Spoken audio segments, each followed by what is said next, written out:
teman-teman, selamat pagi, shalom. Perkenalkan, nama saya Krisle Biversomokil. Saya adalah salah satu mahasiswa dari Universitas Kristen Indonesia Maluku, dari Prodi Keperawatan, Fakultas Kesehatan, kelas Keperawatan A. Dalam video kali ini saya akan membahas tentang materi sistem reproduksi. Sistem reproduksi ini terbagi atas dua bagian, yaitu sistem reproduksi pria dan sistem reproduksi pada wanita. Kita masuk pada sistem reproduksi pria. 1. Organ reproduksi pria. Organ reproduksi pria ini terbagi atas beberapa bagian, yaitu testis, ductus spermaticus, kelenjar aksesoris, dan uretra. Kita masuk pada A. Testis terletak di dalam skrotum, tempat pembentukan spermatozoa, hormon testosteron. Testis terletak dalam skrotum untuk menjaga suhu sekitar 34 Celcius. Testis kiri terletak lebih rendah dari testis kanan.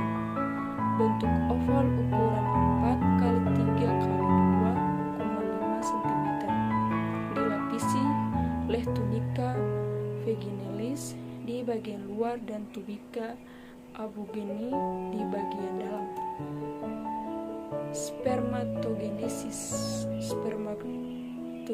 dihasilkan di dalam testis, di tubulus seminiferus, kemudian masuk ke rete testis untuk pematangan awal.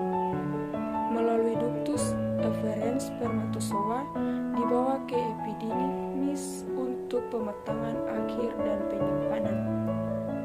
B. Ductus spermaticus. Pada saat ejakulasi, maka spermatozoa yang telah matang melalui ductus deferens masuk ke ductus ejaculatoris dan mendapat sekresi dari vesicula seminalis, kemudian masuk ke uretra pars pompastic dan mendapat sekresi dari prostat.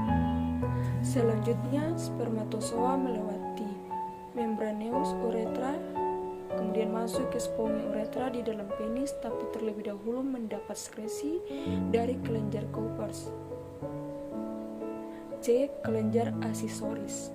1. Fascicula seminalis. 2. Prostat. 3. Kelenjar Cowper's. Penis. Fungsi penis ada dua, yaitu urination atau tempat keluarnya urin, ejakulasi tempat melepaskan semen atau air mani. Penis terdiri dari 3 bagian utama. Yang pertama, 2 buah corpora cervinsona penis terletak di bagian dorsal penis. Yang kedua, corpus proneptium penis terletak di bagian ventral penis mengelilingi uretra. Kita masuk pada sistem reproduksi wanita. Vulva. 1. Monis pubis, bentalan lemak di depan sphincter pubis, kemudian ditutupi bulu pada masa pubertas. 2. Lubera majora. 3. Labia minora. 4. Klitoris. 5. Vestibulum. 6. Introitus vagina. 7. hymen. 8. perineum. 1. Vagina. Vagina adalah tabung barotot di aliran darah dan serabut secara berlipat. Kemudian panjang vagina mulai dari vestibulasi sampai uterus. Struktur vagina. Lapisan dalam adalah selaput lendir yang dilengkapi dengan lipatan-lipatan. 2. Lapisan luar adalah lapisan barotot. 3. Di antara keduanya terdapat jaringan erektil. 2. Uterus. Organ yang tebal berotot berbentuk buah pir, terletak di dalam lubang pelvis antara rektum di posterior dan kantung kemih di anterior.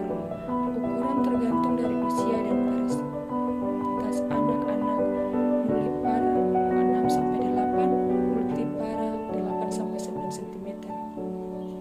Ototnya disebut myometrium. Selaput lendir yang melepasi sebelah dalamnya disebut endometrium. Peritoneum menutupi sebagian besar permukaan luar uterus atau perimetrium. Vaskularisasi terbagi atas dua bagian, arteri uterina, yang kedua arteri ovarium. Uterus terbagi atas tiga bagian. Yang pertama fundus, bagian cembung di atas muara tuba uterina. Yang kedua corpus, melebar dari fundus ke cervix, dan yang ketiga cervix. Tiga, tuba uterina atau tuba fallopi adalah saluran telur di samping kanan kiri uterus, panjangnya sekitar 10 cm, di ujung dekat uterus menyempit. Makin jauh dari rahim makin membesar dan membentuk ampula, dan akhirnya belok ke bawah untuk berakhir menjadi tepi fimbria.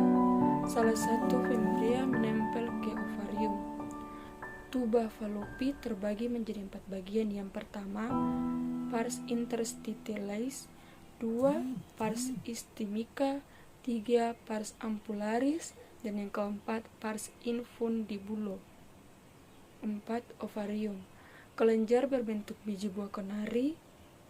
Berikut terletak di kanan kiri uterus di bawah tuba, terikat di bagian posterior oleh ligamentum lantum. Ovarium terdiri dari 2 bagian.